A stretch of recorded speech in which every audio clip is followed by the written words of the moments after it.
What if I told you that the next big step in your maritime career isn't just about a promotion, but about the fuel running through the ship's veins?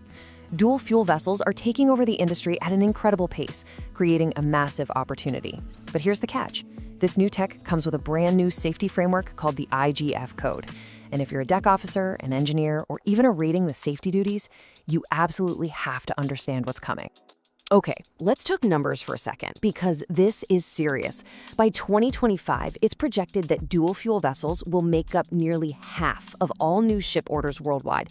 And that's not slowing down. By 2030, that number could jump to over 60%. So you see, this isn't some trend on the horizon. It's happening right now. The future is already here.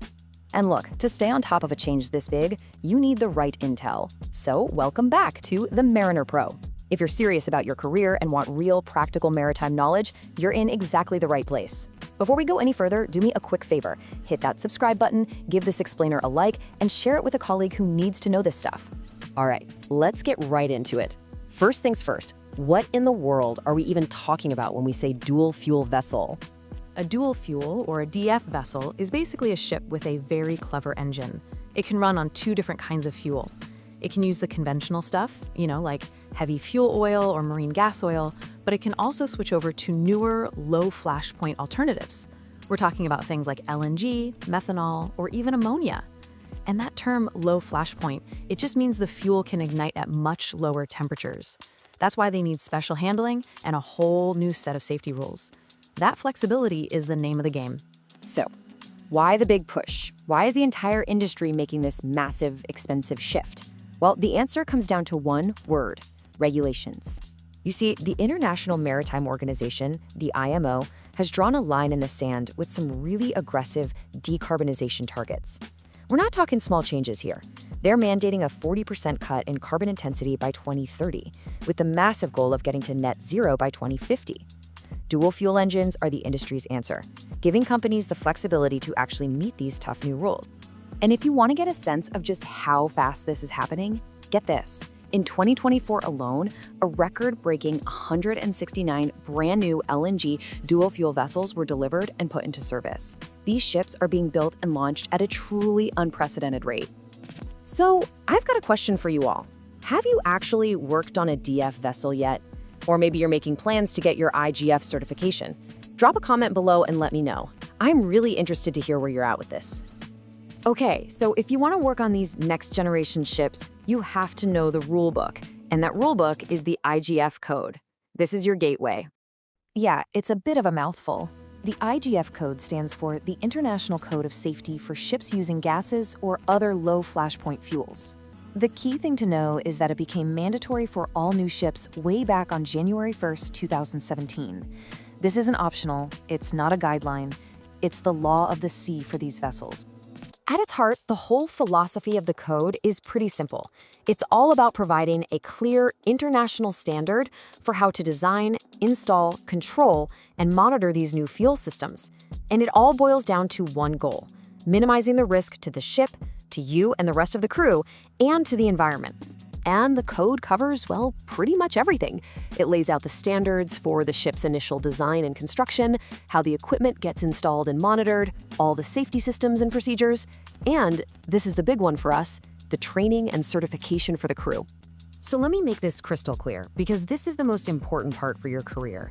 If you don't have the right IGF certification, you simply cannot work in roles with fuel-related safety duties on these ships, period. It is a mandatory, non-negotiable requirement. All right, so how do you get certified? Well, the rules for that are laid out in the STCW Code under Regulation V/3. And it splits the training into two different levels you really need to understand: basic and advanced. So think of it this way.